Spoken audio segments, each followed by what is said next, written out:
What's up guys? Welcome to my YouTube channel. For today's vlog natin, i-update ko kayo ngayon sa mga ibinebentang pang-out ni Sir Alex Manalili dito sa Balitucan. Ayun yung kanyang kulungan ng kambing na dating kulungan ng kalabaw. So ipapakita natin sa inyo yung kanyang mga bagong panganak. Last time na nagpunta tayo dito, yung kanyang mga buntis hindi pa nanganganak. So ngayon nagsianakan na sila, halos sabay-sabay. Merong mga nanganak na Boer at meron ding Anglo-Nubian. So guys, tara, samahan niyo ako.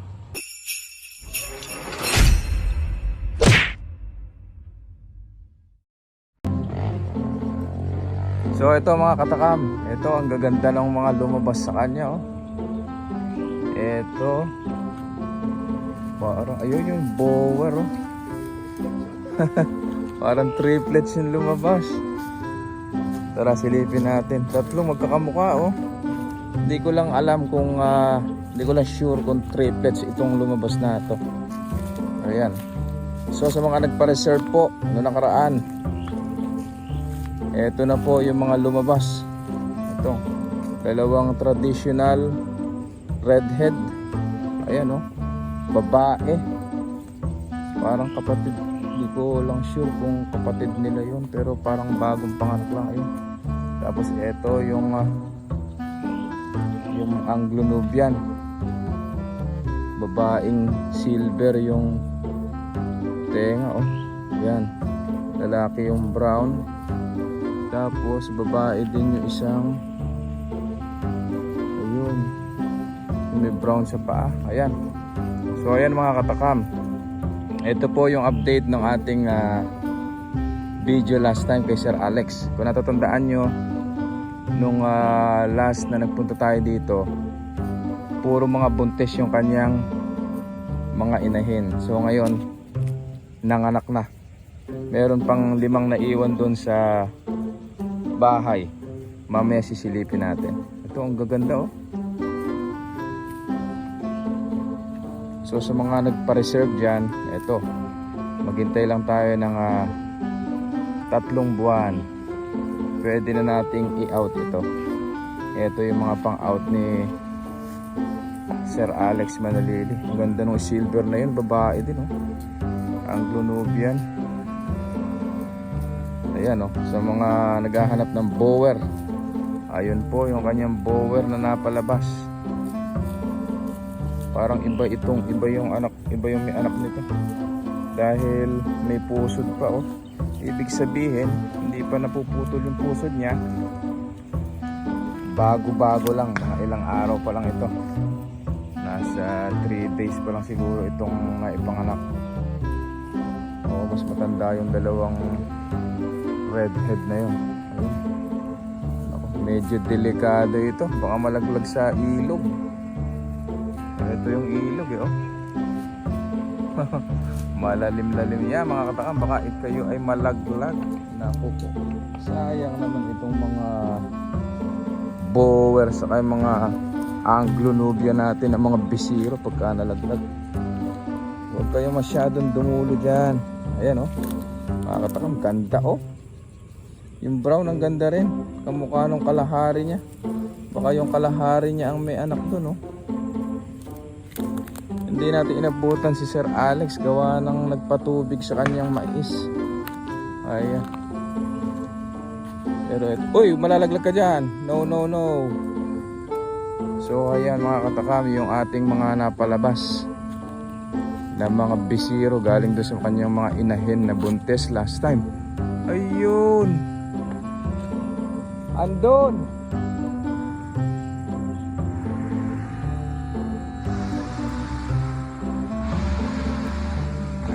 Andun pala yung mga kambing. Tara, puntahan natin. Andun pala, nasa pastulan.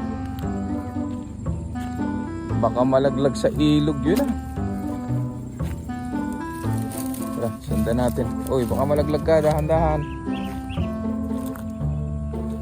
Ayun, napakaganda po mga katakam. Ito po yung mga bisiro, napakaganda. Hindi natin yung babae, 1, 2, 3, lahat po ng puti babae, itong itim babae din, ang isang lalaki lang na lumabas, itong brown parang anak nung kalahari niya ito. Tapos meron pang 5 din doon na naiwan, nasa kulungan. Ayun, natatanaw ko na sa malayo. Ayun, yung mga kasamahan, yung mga inahin. ayun. Baka malaglag kayo, naku po. Baka magulat, malaglag. Tara doon. Parang natatanaw ko si Alex.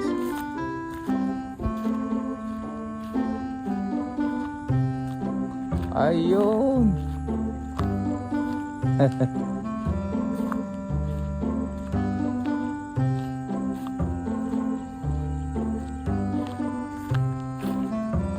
Ayun, yung kanyang mga kambing.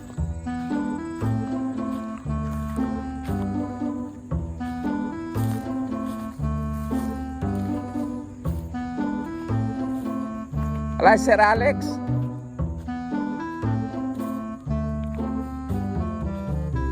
Ayan, yung kanyang mga kambing, mga katakam, ito. Ang ganda nung kinakainan nila ngayon. Ito po. So ito mga katakam, yung ang kanyang mga kambing. So meron tayong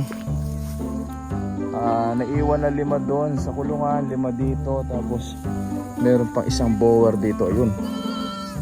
So bali ang bower na nanganak is 1, 2, 3. 3 bower po na inahin ang nanganak.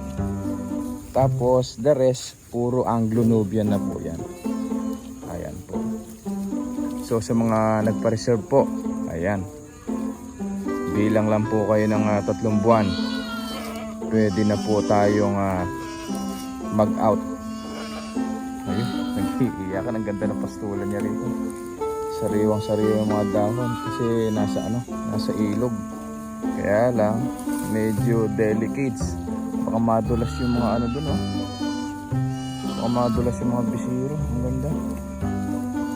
Ay, nakapanganak na rin yung alin kaya naging anak na itong to, oh. Yung dapol niya, oh. Dapol na Anglo-Nubian. Alin kaya naging anak. Makikita natin mamaya kung sino yung mga dedede. Ayan. So ito ang kagandahan, mga katakam, kapag kayo ay may magandang pastulan. Yung mga malapit sa fish pond, malapit sa ilog. Ayan. Ayun. Ayun pala yung may anak sa brown. Kaya pala brown siya. Brown siya kasi brown yung nanay niya. Pero ang tatay niya isang silver. Ayan, oh. Silver yung tenga. Ayan yung kanyang ginagamit na pangkasta dito sa kanyang mga inahin. Ayan. Ito naman yung parako na kapatid ng kalahari. Ayun yung kalahari ni Sir. Yung red na yun, oh. Parang buntis na rin. Sana lang bower din yung nakakasta para hindi maging bowang yung lumabas. Ang ganda, oh. Wow.